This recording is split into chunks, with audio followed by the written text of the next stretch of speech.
Is the meta solved? Scred's making moves.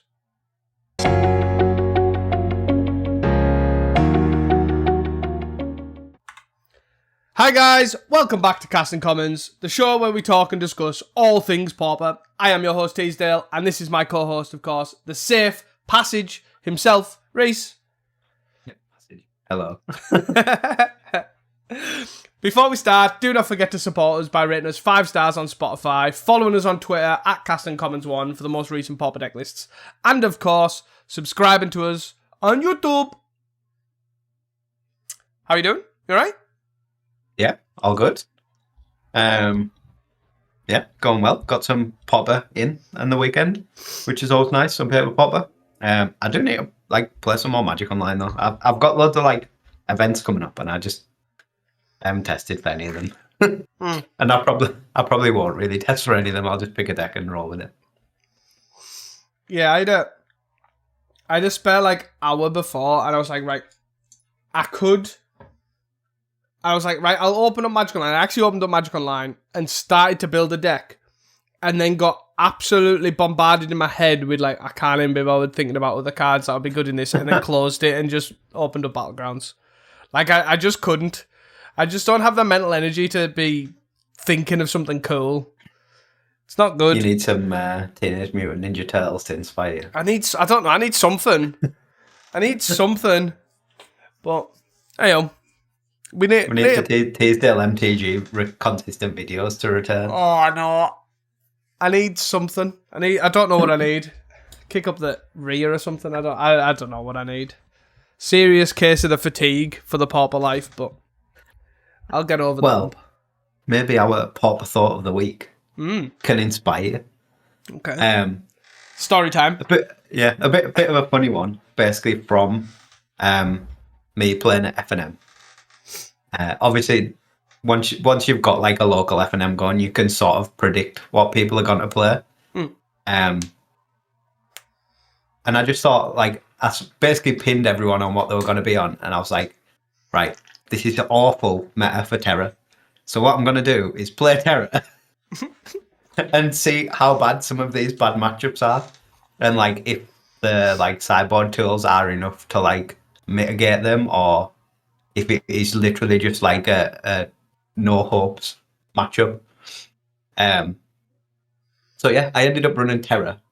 The two worst matchups by far was one game I was against Bogles, which I basically just have absolutely no interaction for because in game one, because the Terra list I was playing was Discover Ends. So you've got 3 dispels in the 1 mana counter spell slot. Mm-hmm. So basically, the only interaction you've got is 4 counter spells and 2 Demon Inferiors that can only hit 1 of the enchantments. How many sleeps does it run as well? Because they can obviously 2, but don't do anything. You can hit enchantment. You can tap a spawn. No, you can hit an enchantment. It's non-land, right? Oh no, you mean Demon Inferior? Yeah, that one. That's one. Yeah. Did I say? Yeah. So there's 2 Deems, which you can only bounce obviously 1 enchantment. Yeah. There's 2 sleeps. Yeah, which do nothing. Yeah. There's 3 dispels, which do nothing. Yeah. And then obviously you get sort of annuls, and what else did I put in after sideboard? I can't remember. There was another. I put in an envelop because it was just better than literally nothing. You can maybe hit a rumble. But yeah, then I got absolutely stomped to bits, which was humorous. And then the next round, I was against elves, which again, the dispels looking very good in the main, doing absolutely nothing once again. Sideboard was a bit more expansive, the envelope's actually quite good against elves. And then I had 4 good shots as well. But then just didn't see them and got absolutely stomped again. And I had a couple of the, well, both game 1s against elves, I had a sleep. So obviously game 1, on the first match, I've got 2 in, and then I sideboarded 1 out, and left 1 in. But both times I was like, I can sleep his turn 1 Landwehr Elf, and then they just untap and play Quirion and untap the Landwehr Elf. So yeah, it's just funny. Basically my thought was like, obviously people just don't really test these matchups. You sort of get to the point where you're just like, okay, these are bad matchups. Like if I'm just running a testing gauntlet, I'm not going to bother testing them. But I was sort of thinking, how much value is there to just getting absolutely smacked about? Yeah, I think it depends on obviously that matchup, right? Like Bogles, obviously, it makes very little sense to test, and it's kind of probably one of them you would accept. Just all right, okay, I'm going to lose, sort of thing, because it's few and far between, right? There's maybe, like, say if you were at Pop again, they'll be lucky if there's 10 people out of 1,000 players or whatever playing it. But yeah, when it comes to something like Elves, obviously Elves is a good choice at the moment because of how good it is against Terror. So yeah, it's probably one of them things that it's worth stress testing to see how many numbers you need before you're losing consistency with other matchups. But it's a tough one. And then my other thought was, especially with something like Terror that is obviously pretty heavily favoured across the wider metagame, how much do you just go in on a matchup? Like, we've got a nulls, obviously, because they're reasonable against like the other artifact decks and stuff, and you can bring them in against Bogles.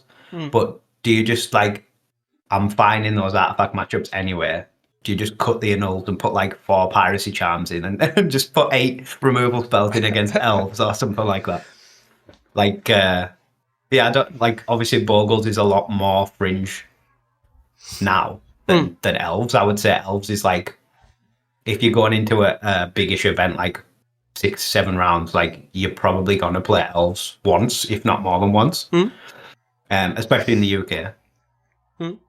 So do you just like hard commit to, I'm going to dodge X matchup, I'm just going to focus on this really bad matchup, but make it more winnable? Like, I don't know, obviously a lot of the time sideboards are quite like rounded, like quite all-encompassing, where they try and give you something for everything.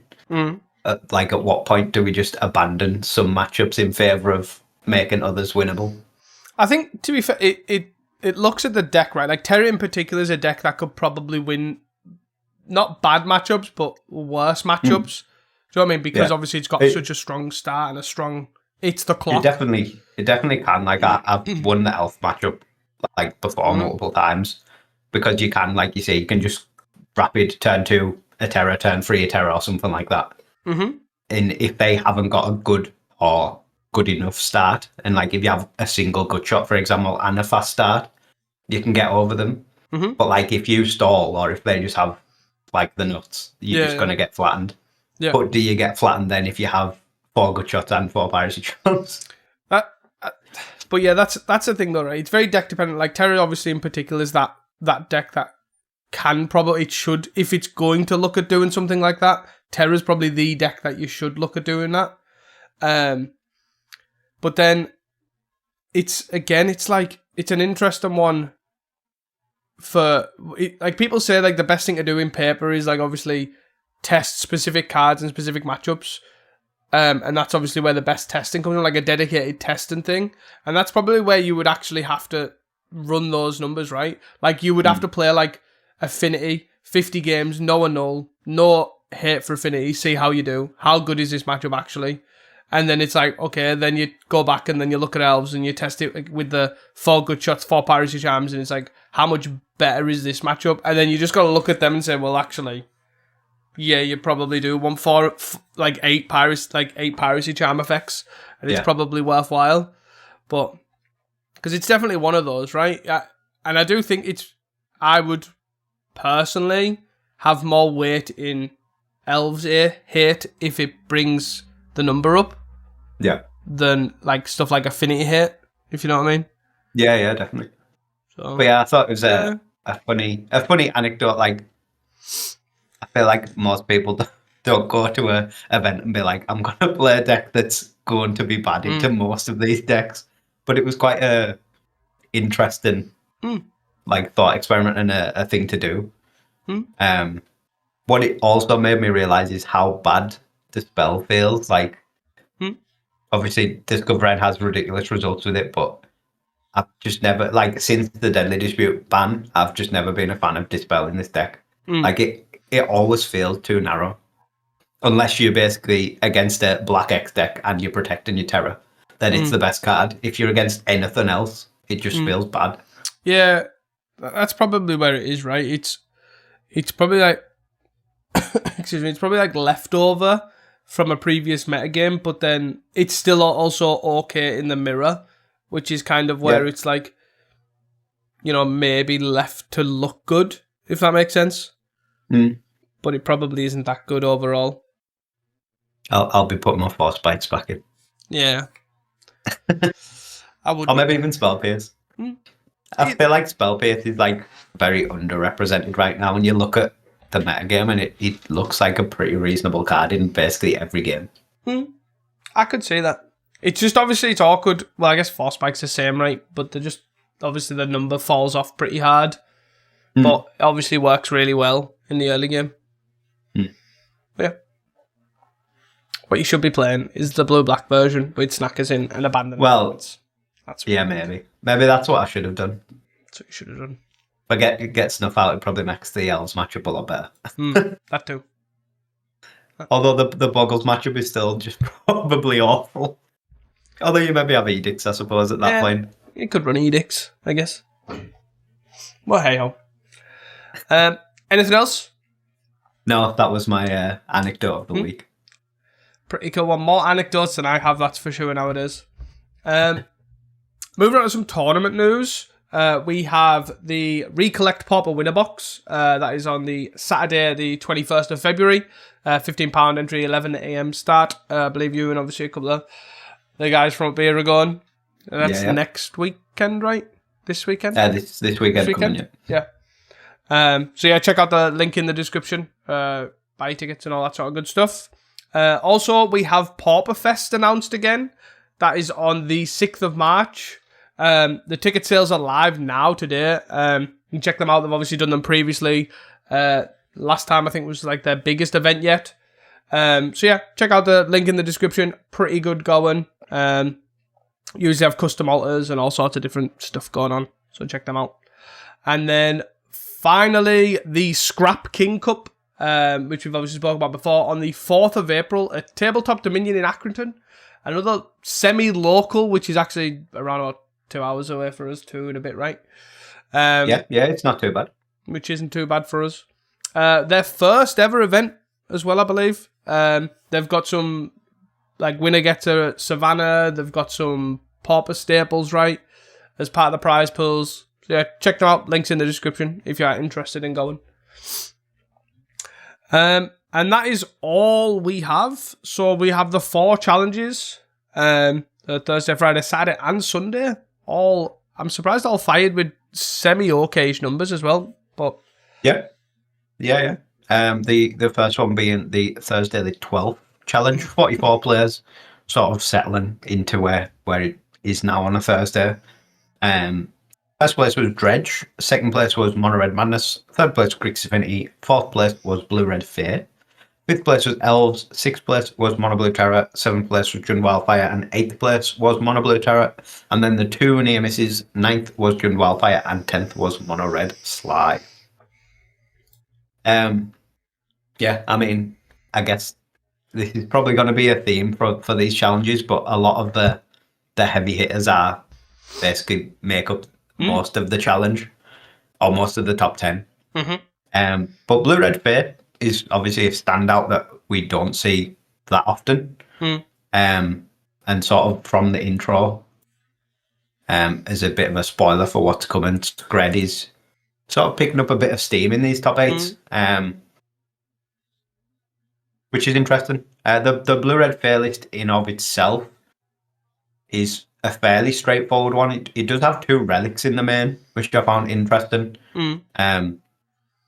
Obviously, normally when you look at these lists, the Blue Red Fae lists and the Blue Red Scred lists, they're usually like 8 cards different because they basically take the Terrors out and put the Fae package in. But this one obviously diverts a little bit more. With the 2 relics in the main, it's got 4 Moon Circuit Hackers, 4 Spell Stutters, and 4 Fairy Seers. No Ninja of the Deep Hours, just full 4 Moon Circuits. So a very like low to the ground fare package. Mm. And then otherwise, it's sort of the greatest hits of blue red, counterspell, lightning bolt, scred, full 4 lightning bolts, which is not often the case. Mm. 1 casting the fire in the main as well, which is quite a cool choice. Like, I guess often that might be a fire ice, but given the amount of Jund Wildfire that's about, and then obviously you get the occasional Grixis Affinity as well, just having a casting the fire seems fairly free in that slot. It can probably just win a game on turn 2, especially if you respond like a blue-red deck. You respond to the Wildfire by exiling the land, like they're pretty cooked. Yep, very much so. I do think, though, to be fair, interestingly enough, obviously a lot of this, as you say, lower to the ground version, obviously with the 4 Moonsaga hackers, a lot of the cheap cards that it does have in here are quite situational, like, as you say, like the Cast in the Fire, the Relics, obviously the Monarch guys as well. So yeah, I could easily see, like, you've got a lot of the time where you've got a lot of easy pitches, like Lightning Bolt as well can be a card that's pretty situational. Yeah. So you can easily just keep pitching and not really having that much of a problem, which is pretty cool. It's like pretty interesting. You're still getting effectively that card advantage in a sense, but obviously in the form of pitching dead cards. But I guess the only thing I would sort of be a bit suspect of, which I'm sort of always a bit suspect of in these type of decks when the Scred decks go at more creatures, they're still obviously on 4 Augurs, and there's only 22 hits, which isn't very high for Augur Bolas, and we all know he likes to put 3 cards right on the bottom of your deck, especially obviously the Relics are taking away some of that slot. But yeah, other than that, like, pretty sweet looking blue-red fair list. Yeah, I think it's interesting, right? Like, obviously, we've seen Defile start to pick up over the past couple of weeks. So it's natural that obviously the Scred sort of starts to follow behind. Spellstutter Sprite, obviously, we've proven with Mono Blue making a comeback over the past few weeks. Like, obviously, Fairies is pretty okay position. So having access to Scred as well just makes that slightly better. I do think Augur's like a weird one, right? It's like so bad, but it's probably like a mix of a necessary evil, but still fine. Unfortunately, like, it's like you just play a 2-mana 1/3 that you hope that they're going to waste a bolt on if they're an aggressive deck, or if not, you sort of wait until you know it's hitting, right? With Fairy Seer and Brainstorm, unfortunately. I think he obviously looks a lot better with just the full 4 Moon Circuit as well, not having to commit like 2 mana to the Devours and then 2 mana to recast the Augur. Makes quite a bit of difference. But yeah, I think on the Scred and Defile thing, they sort of just seem to fit the meta really well at the moment. Like, they're really cheap, or basically as cheap as you can get without being free removal spell that can deal with like things like Gutter Snipe, Flame Breather, all the rally creatures, elves, Priest of Titania, all that little stuff early, but then still scale and start killing terrors and Gurmag Anglers and Mirroring Forces late. Seems like basically the perfect card for this meta at the moment, where like in comparison, something like Snuff Out that can fill a similar role, but is like the 4 life is so much more of a cost when you're trying to kill Gutter Snipes, for example. Yeah, definitely. I think, honestly, the only thing that's missing from these, like, blue-red, and also, to be fair, the extent of the black-green sort of Gardens decks, which sort of may be also why the Relics are there, is that Snacker is, like, a massive problem for these decks, right? Yeah. And that's probably why... Also, obviously, Terror, it's pretty good against and has other utilities and stuff, but, like, that hitting Snacker's probably the secret real reason why that sort of stuff's there. And it's, like, obviously the most dreaded card for these, like, blue-red control-y decks. Well, yeah, I think you're probably pretty on the money there. But I guess the alternate to that is, how close are we to putting Abandoned Attachments and Snackers in this list and just playing the Snacker? Like, it obviously works very well with Spellstutter Sprite. You could cut, like, the Monarch cards, the Relic, and the Augurs, and that's 8 slots for 4 Abandoned Attachments, 4 Snackers. your spell count goes up. Your fairy count goes up. Mm. I guess maybe you don't have quite enough draw power to get them, but with the moon circuits as well, I don't know. And the moon circuits can loot them away, right, as well. Yeah. It's interesting for sure. It's definitely a thought experiment for sure. Like it seems all around pretty good. The best way to beat Snacker is in effect play your own, I guess. Yeah, it does feel like that's all that's really missing from like this type of list. Like obviously your win conditions in reality are very fragile in this blue-red fair list. Mm-hmm. Like your biggest toughness is like a 3/3, a 4-mana 3/3, and then everything else is basically an X1. Yeah. So having like that resilient threat might be an interesting thing to try. Yeah, definitely. I can see that. Outside of the Blue Reds fair, there was nothing particularly exciting going on. All the lists were basically just the greatest hits of Pauper, as you would expect. None of them were really trying anything. Even in the sideboards, they're not really trying anything weird. Yeah, not too much that I've picked up on anyway. Yeah, no, there's nothing really too crazy. There was obviously the red slide deck in 10th. Yeah.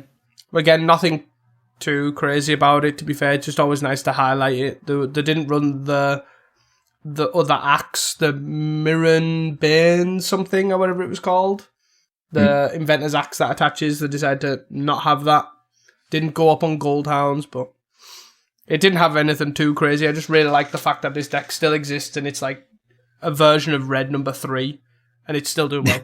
yeah, definitely. Definitely is good to have some variety. Moving on then to the Friday the 13th, 51 players, solid numbers for a Friday. First place was Mono Blue Terror, second place was Mono Red Madness, third place was Corgates, fourth place was Mono Red Madness, fifth place was Spams, sixth was Blue Red Scred, seventh was Jund Wildfire, eighth was Rally Red, and then the two near misses, ninth was Mono Blue Fair, and 10th was Elves. More Scred, let's go. It's More Scred indeed. It's popping off. Just normal Blue Red Scred this time with the Terrors, essentially as a Wincon Terror Murmur Mystic. Still has the one-off cast into the fire as per the Blue Red Fair list. So obviously that switch from Fire Ice has sort of switched in both versions. Makes sense. Outside of that, there's nothing like too standout-ish. Obviously, there's a lot more instants and sorceries because they go lower on creatures with just the 4 terrors, 3 mystics, and 1 of each mono creature. There's a 1 of Ash Barrens, which I thought was quite interesting instead of like a Perilous Landscape. Obviously, Ash Barrens is a much older choice, but generally, like the Blue Red Fair list, for example, just had 4 Perilous Landscape, and generally the Screds tend to do the same. Yeah, it is an odd one, right? Because even decks that like are good with Ash Barrens, like FAMs, obviously they have like bounce lands to maximize on Ash Barrens. They don't even generally run it anymore, so it's pretty interesting that's what they've lent on, I guess. Yeah, what is the benefit to Ash Barrens over a landscape now? Because obviously the landscape's the fetch land that taps for mana anyway. Yeah, it's nothing crazy, right? It's Ash Barrens is the coloured source on that turn. So after turn 1, you can say you have an island, you can then use the island to then get a mountain, to then have the mountain that turn. That's kind of it, right? That's like it's a very niche case. But surely if it was a Perilous Landscape, you would just plain crack the Perilous Landscape. And then you'd have a mountain and an island on turn 2. Yeah, but the mountain's tapped, right, for landscape, that's what I mean. So basically on turn 2, on turn 2 you can play it and it would have to be after turn 2 though, right? Because if you're talking about that specific scenario, you would just play the Perilous Landscape turn 1. Yeah, like obviously, and then crack it and get a mountain, and then it would tap and play your island. Like it's only I think it's probably it's not. It would have to be like it's mid-game where you need a red source untapped. Yeah. Yeah, or not. Or, basically that, or not have not have that landscape on turn one. Basically, if you need access to it, if you know what I mean. It's very, very niche in the differences, and like usually 90% of the time, good land management means that it's non-existent to me. Especially in a deck like this. But yeah, interesting one. I guess it means if you've already hit a land drop, you can still shuffle a brainstorm. Yeah. Like there is some bonus to it, but just interesting to see because generally we see everyone switching to a landscape in these styles. Yeah, definitely. Outside of that, not a huge amount going on. There is another old school pauper card with Swell and Sandstorm in the sideboard, which is a cool one. The 4-mana deal 5 to each creature without flying. Yeah. But other than that, the red Scred doing the red Scred things. Scred being very good. Yeah, there's nothing too crazy in this deck, right? Nothing that you're surprised at seeing. For sure. The rest of the top 8 is once again pretty straightforward. We do have Sheeb in 10th with the Elves list. There's nothing too different, but it does have 3 Elvish Vanguards back in the main, which is quite cool. I believe it's basically come at the cost of 1 Avenging Hunter and 2 Well-Wishers from like the stock on a green list. Which I quite like. Elvish Vanguard's a really cool card, and if you are expecting maybe to dodge some of the burn, like if Mono Red Madness is on a bit of a downer, I can see trimming on them Well-Wishers being sort of fine. The 4th Avenging Hunter got moved to the sideboard, and then there's also 2 Truffle Snout in the board, which we've spoke about before. Sold. Just as another creature, gain life creature, essentially. I would say probably equivalent to a 1-mana cheaper Nylea's Disciple, for the amount of life you're getting out of it, so it's not the worst. Yeah, definitely. But yeah, other than that, basically just stock mono green elves with a little bit of Vanguard spice. It's nice to see Vanguard make a resurgence here and there. Yeah. And I think similarly to how Scred is sort of set up quite well for the meta, something like Vanguard is also set up quite well. Like you can lean pretty hard just on one Vanguard, and it's just like all the burn that's like killing all you guys just can't kill this Vanguard if you play around it properly. Yeah, it can definitely go over stuff for sure, or under stuff, whichever way you want to look at it. Moving on then to the Saturday challenge, 47 players. First place was Gardens, second place Grixfinity, third place White Weenie, fourth place Mono Red Madness, fifth place Corgates, sixth place Ponza, seventh place Mono Blue Terror, and eighth place Mono Red Madness. And then the 2 near misses, 9th was Mono Red Madness and 10th was Mono Blue Terror. Just another greatest hits of Pauper. There's a couple of interesting things to pull out, but once again, for the most part, the lists are pretty stock. Even the White Weenie list, they're not trying anything weird, which makes me really sad for White Weenie. The first thing, which we touched on, I believe, last week, the Gardens list in first has Desert in the main. Up to 3 this week as well. There was only 2, I believe, last week. So I'm guessing it works. I'm guessing it works well. Definitely. I can definitely get behind it though, right? Like obviously Desert was used in, was it Dredge? Obviously as a anti-fair tool. Anti-fair little shitter tool. Seems pretty solid. Yeah, I think especially obviously Rally's pretty good right now. Fair, although Mono Blue Fair's not too good, but Fair X is generally seeing play. Yeah. As well as Elves, and it's pretty solid in all those matchups. I guess worse against Elves because they don't really need the chip damage, so they can just maybe hold back a turn or 2 and then go with a Timberwatch, but at least it gives you that time. Other than that, thank God for the near misses because there's nothing really in the top 8. The 9th place Monored Madness list, however, is an interesting one. I guess a tweak on the normal list. They basically cut the 4 Epicures, only running 11 creatures with 4 snipes, 3 flame breathers, and 4 snackers. And then the Epicures have been replaced by 4 melded Moxite, which is quite a cool sort of change. Yeah, I mean, it's basically going up on highway robbery, grab the prize effects to 12, right? I tried like a madness list with melded Moxite when it first came out, and it felt pretty solid. I can't remember if I tried anything else to like support like Galv Blast or anything like that. I can't remember. I don't think so. But yeah, it was definitely pretty interesting. Obviously the dude was sort of semi-relevant, right? You just want to draw and play lands, so the 2/2 robot ended up mattering, obviously being a clean way to get Snacker, similar to Grab the Prize and Highway Robbery. Yeah. It's never bad, right? It is literally just a highway robbery, right? Or a Grab the Prize effect. Yeah. I guess it's probably, well, it is worse than both those cards. The highway robbery, being able to sack the land if it's your only card, is obviously really good.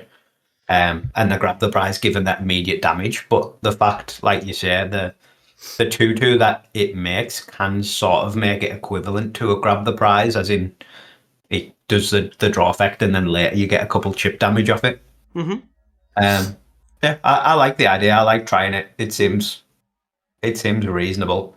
Obviously, the biggest downside is obviously it triggers Flame Breather, but it doesn't trigger Gutter Snipe, which is sort of a miss. Yeah, I think to be fair, overall though, we've got that many new draw twos, right?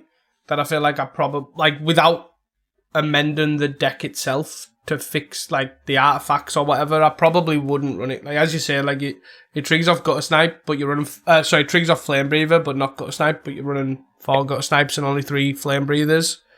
Yeah, I think you could equally just run something like Sazcap, Brew, or Demand Dancers. Probably Brew over Demand Dancers because again, you can get that chip damage off it at some point if you need it.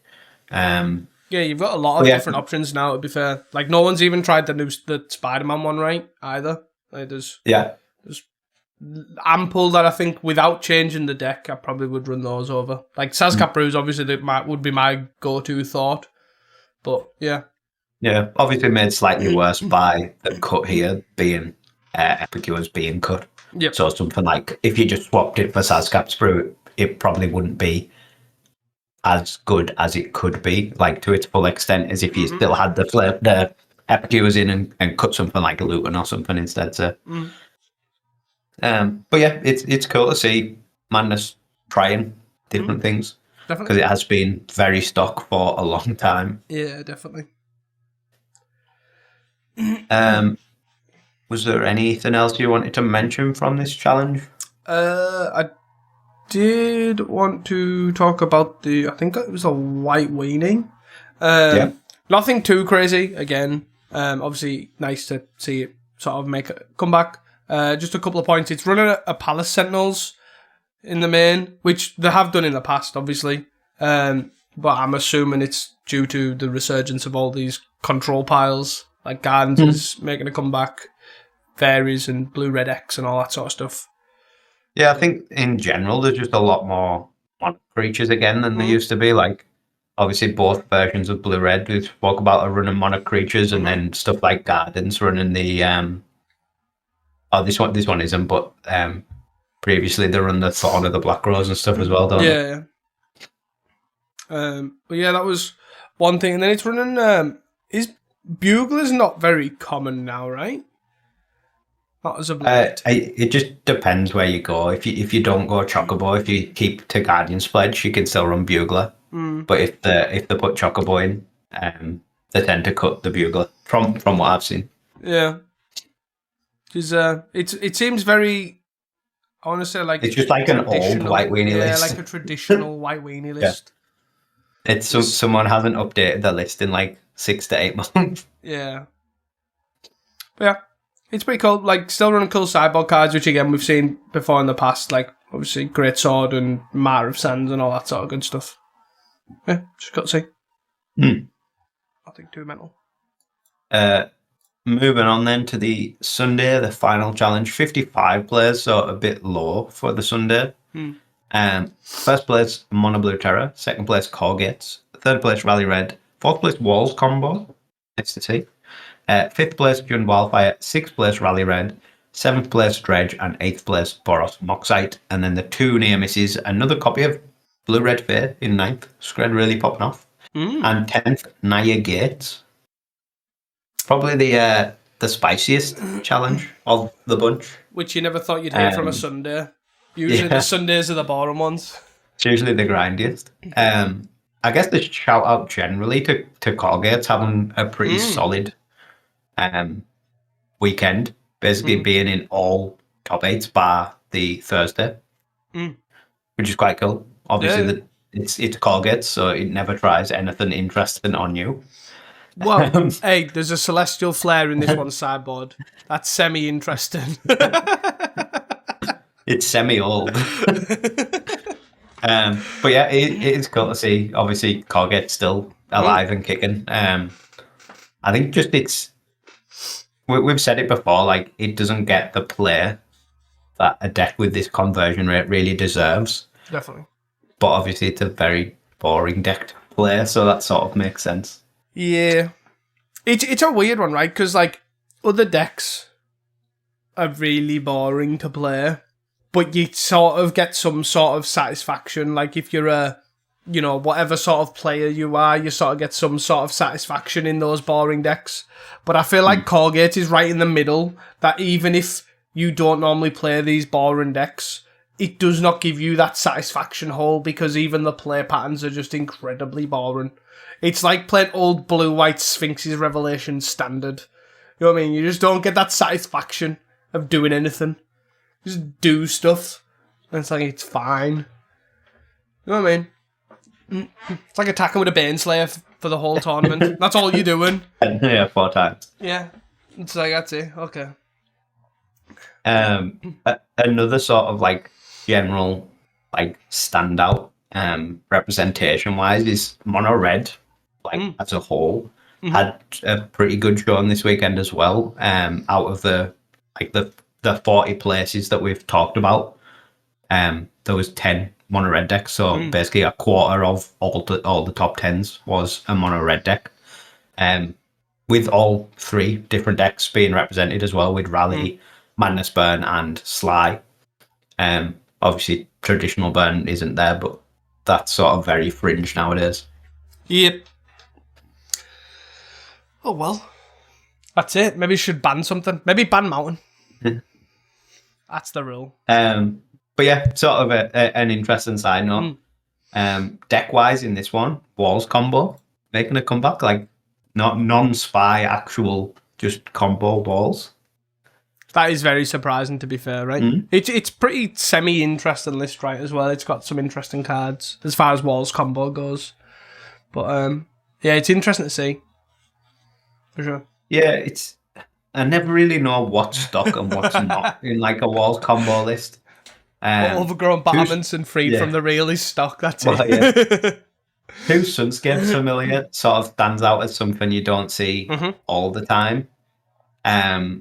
Wincon-wise, they've got the usual Secret Door. They're also running the Scholar of Athreos, which I have seen before, but again, seems to like switch between that and the Valakut Invoker. One of Gingerbread Cabin main, which seems like a really reasonable choice right now with all the red decks running about. Definitely. But then other than that, just sort of a pretty... Like, there's not that many one-offs, I feel, for, like, a normal Walls combo list. Yeah, and it's one-offs are, like, weird numbers, right? Like, weird as in weird choices. Like, there's a one-off Jasper Sentinel, which is kind of like another mana dork, but, like, you can't search it or anything. It's just an extra mana dork. Obviously, you've got the usual stuff like the Alchemists and the, as you say, the Secret Doors and stuff, but, yeah. Very strange. Yeah, go on. I was just going to say the sideboard obviously has some pretty cool numbers to start with. Pretty much everything's like a 2 of, with the occasional 1 of. 1 of safe passage, if you didn't get the hint by the intro there. It's a very weird one. I haven't seen that card in a long time. Yeah, it's a pretty interesting one. Like, I guess obviously it's pretty good, right, for walls. I was thinking originally when we seen it, I was like, oh, it's just a fog, right? Like they can search for with drift, but it's like, well, it's actually kind of a bit more than that, right? Yeah, it's sort of closer to a strands, than a fog. But obviously it just encompasses everything. Mm-hmm. Yeah, it is a very odd one. I'm not entirely obviously like it's going to be good against the aggressive decks to give you that extra time or protect something. Mm-hmm. But I don't know. It just seems odd to me. Yeah, it definitely is odd. Like even when you compare it there to strands as well. Like you have white cards in the sideboard. You have one white card in the main, which obviously isn't that relevant. Like you'll be bringing in like Crimson Acolyte when you're bringing this in. Probably is what I'm thinking. So then, like for example, why do you bring this in over like having strands than this, for example, as like a protection piece? You know, there's like I guess like you can like bring this in against elves as well, though, to like give you an extra turn because it is a fog,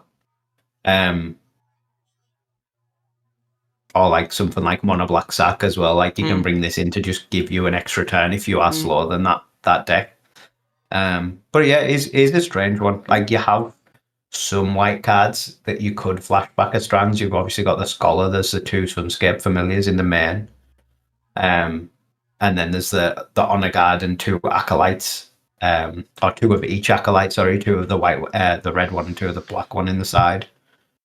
But I feel like that's probably not really enough to justify a strands anyway. It's not that it's like enough, but it was more like, how different is this from a strands? That then there's the potential upside that strands is, do you know what I mean, better in that sense, is more what I'm trying to get. Like obviously it's not that there's like, do you know what I mean? How different is this where this would do what strands wouldn't? That do you know what I mean? That you might accidentally flashback it. Yeah, I sort of get what you mean. I don't really know the situation where like you would cast this and it would do more than a strands. Or you would bring this in and it would do more than a strands. Like it would have to be somewhat weird, like maybe against like the blue-red Scred deck where they're gonna attack you and burn your guy, and they try and burn your guy first. I don't know. It is very odd. Like, cause even against something like elves, like the strands is going to do the same against elves as it is against mono red burn. Yeah. As it is against mono black sack. Yeah, that's the interesting thing, right? It is a strange one, but I guess on a random tangent, only this podcast would you hear us talk about a one of in a random deck on a Sunday for about 5 minutes. But hey, and it'd be safe passage. And it'd be safe passage, yeah. But yeah, definitely cool to see Walls, right? It's cool. Walls combo in particular, obviously, it's got a little bit of cool player lines that if you've never seen, like, highly recommend just catch up on that deck. It's got some weird things to do with like Reaping the Graves and Drift and stuff like that, and then obviously you can just Walls combo off out of nowhere. Has like really unique sideboard cards like Mirror Shell Crab that you don't really see anywhere else. You know, it's just cool. It's a cool deck, and it's good to see it do well. For sure. Outside of that, obviously back on the thank God for the near misses, because the 2 9th and 10th place decks are spicy. The 9th place blue-red Fair. Once again, but a very different list to the previous blue-red Fair. I would say this is like the more like classic blue-red Fair list. It's only got 1 Moonsucker Hacker and 3 Ninja of the Deep Hours. It's got the 1 of Murmur Mystic in. It's got a 1 of Oliphant in, which I guess is a pretty weird one. It's back on Fire Ice. It doesn't have the casting of the fire in the main. I just sort of a more classic take on the blue-red fair, but obviously still doing really well. Scred is really well positioned right now, so it makes sense. Interestingly enough, on another random debate of the two random one-ofs, Oliphant versus Ash Barons. Different-ish decks, but one ran 18 lands in an Ash Barons, and one runs 17 lands in an Oliphant. There must be pretty... Yeah, I agree. I think I'm on the same thing, right? It still gets both colours, but obviously the blue's tapped in that instance. But it's also just a 6-mana 6/4 when you want it to be. Yeah, I guess the main thing is, obviously the Ash Barons was in just the blue-red Scred, right, as opposed to the blue-red fair. Yeah.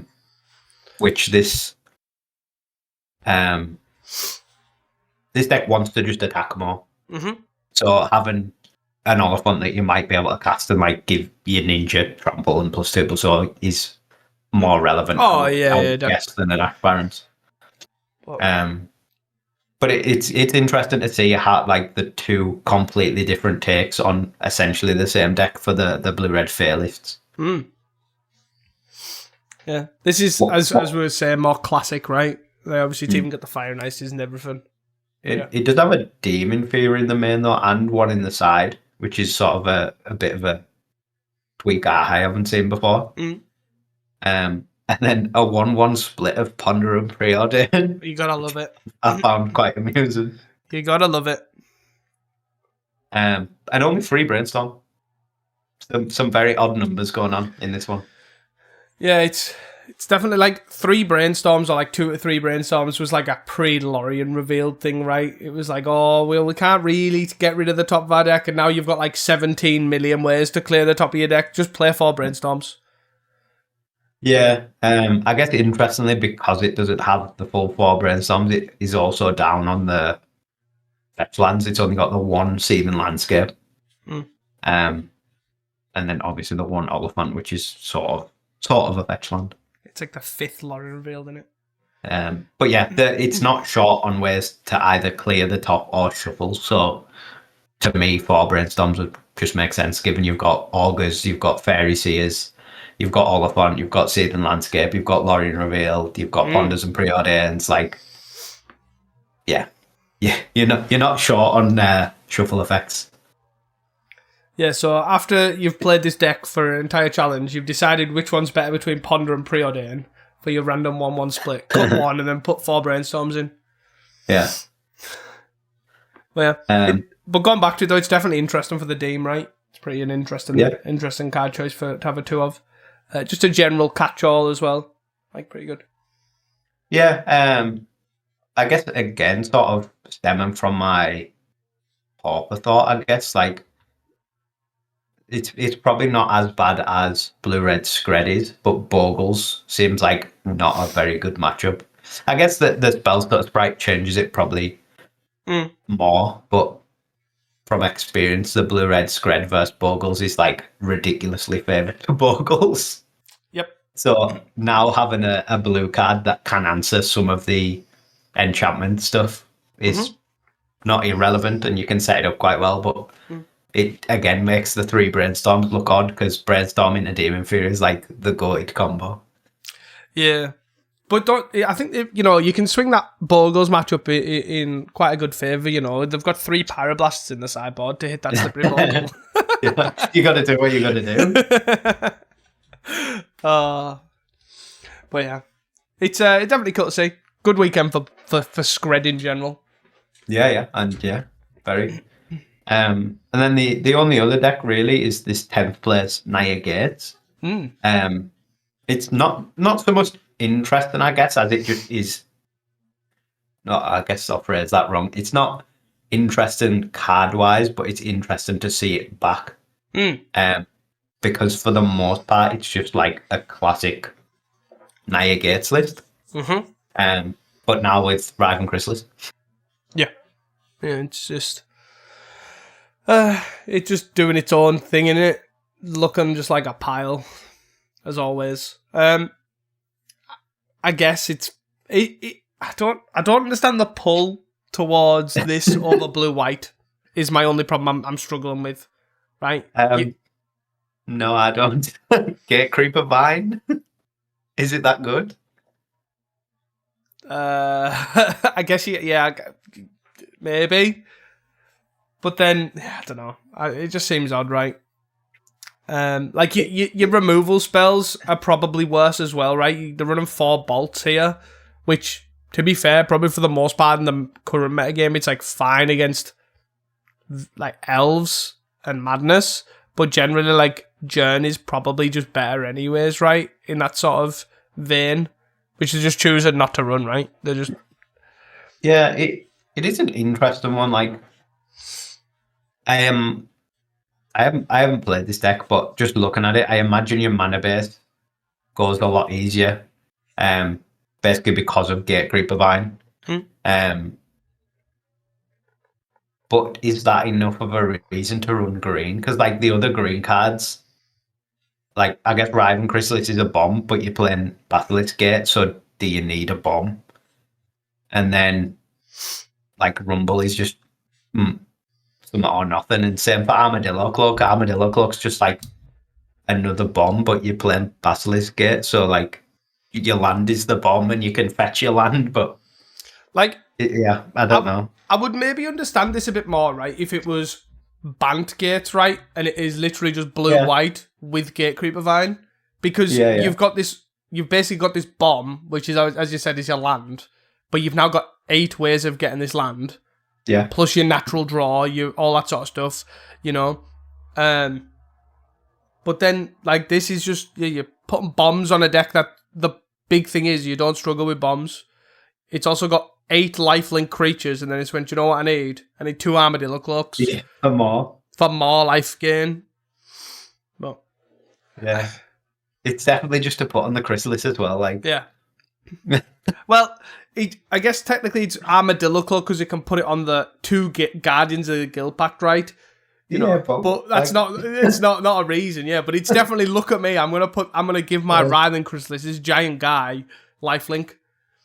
Yeah. And trample. Yeah, I'm not sure on it. Like the biggest benefit is obviously being able to run. It's not even really the thing though, is it? Like I was gonna say you're able to run the breath weapon, fiery cannonade like easier, but it's no real different. No. Like it's no real difference to Colgate's. Like they can just run it just as easy. Mm-hmm.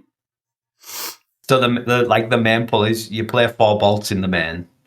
And you get to play Riven Chrysalis and Gate Creeper Vine.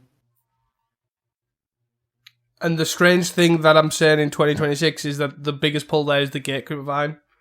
Yeah. Yeah, Riven Chrysalis just... it's fine right now. But it doesn't make a deck the best deck anymore. No. And again, Bolt's sort of the same. It's really good against half the meta and pretty mid against the other half. Exactly. I'm not sure. It's just a very odd deck to just see come back. Yeah.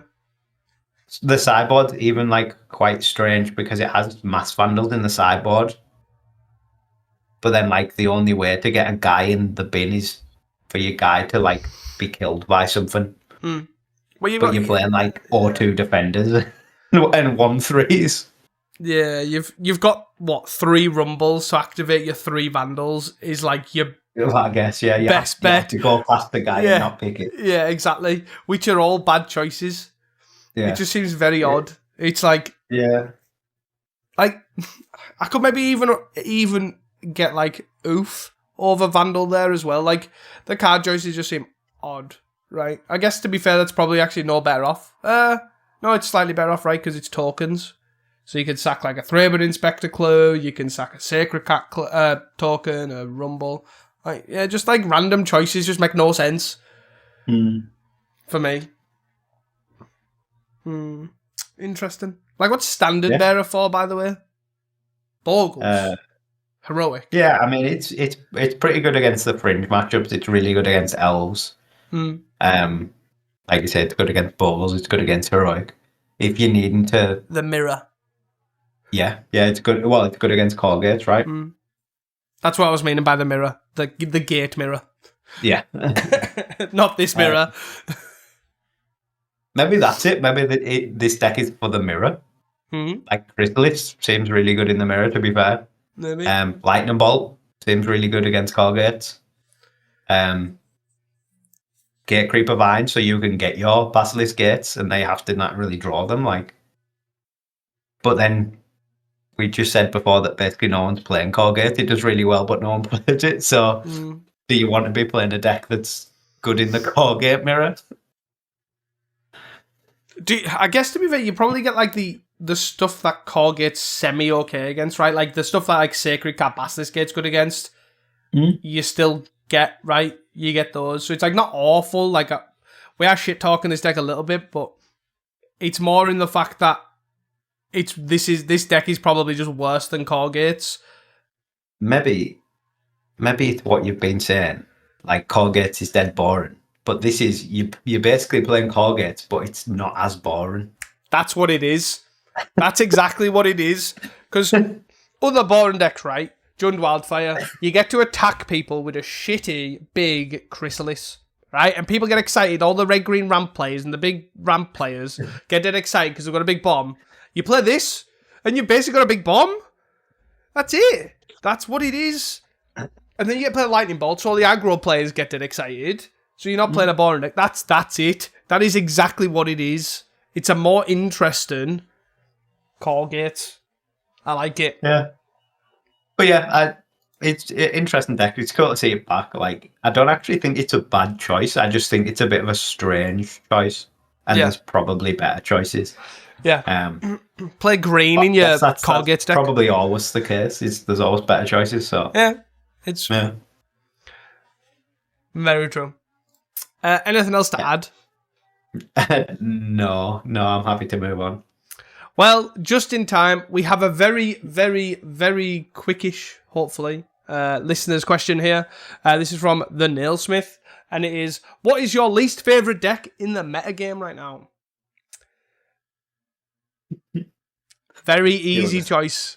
Do you want to start? No, I think I feel like mine's the most boring choice. Yours is the most boring. And those are the reason, and I chose something different, so we didn't have the same answer, even though mine is the actual. Your answer is the actual answer. My least favorite deck in the meta is Jund Wildfire. Shock. Mostly because it's just boring. Like, it's just so boring. Like, you play it and it's boring, and you play against it and it's boring. Yeah, it's just I imagine there obviously are people that find it interesting, but I imagine those people are just boring people. No, Savage. in all seriousness, it's not a deck for me at all. Like, it's so slow. Like, you basically beat them to death with a 2-1 for like 50 turns. Like, yeah, I don't know. It doesn't do anything in Magic that I am interested in doing.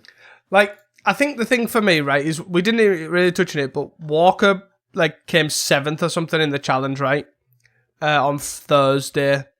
And they were talking, I think they were talking about on Twitter recently about the interesting things about the changes in the deck lists of Jund Wildfire and how they were like it's two like cards. one card. Yeah. And this was like literally 1 or 2 cards. Yeah. And the interesting development was something like, so he's now running a Sagu Wildling in the main as a one-of. And the main reason they're running Sagu Wildling is to stop decking. That is the reason. So they can just constantly keep cycling his Omen and keep cycling so they never, ever, ever die to decking. And then this other thing that they were saying was really interesting was they were running a card in the sideboard and it was like a centaur that made each player mill 3 cards or something random like that. And the fact that was exciting was because it was a mirror beater because it stopped them Sagu looping and it made them mill the Sagu over. And I'm like, nah, I'm out. This is not my kind of pauper. Just not for me. So I did have a different answer, but I can't even come to myself to disagree with you. It's just it's Jund Wildfire. It's just Jund Wildfire.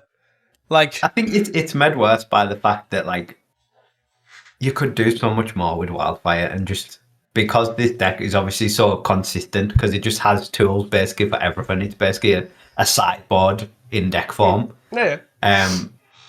You never really see much development on like Wildfire decks outside of, I'm going to change this one card so I don't deck myself, and That's really clever.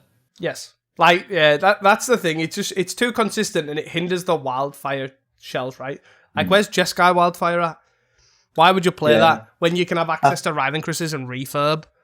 Yeah, I feel like I'm jaded as well because obviously the first like Wildfire bridge decks were like those. Do you remember the Jund Metal Crafty decks with the vampires and stuff in? Like the good ones. They were so sweet as well, and we've just lost it for refurbished Familiar into Riven Chrysalis into Modern Horizons deck. Yeah, I can remember Ceruli Packmate. Is that what it was called? That was awesome. The Wolf. Landmore Visionary into Boredom Party. You know, those were give me those Jund Wildfire days any day of the week. There you go. But yeah, if you're on the Discord, you already knew that answer. Yeah, you did already know that answer. But yeah, spoiler. It's Jund Wildfire. Anything else?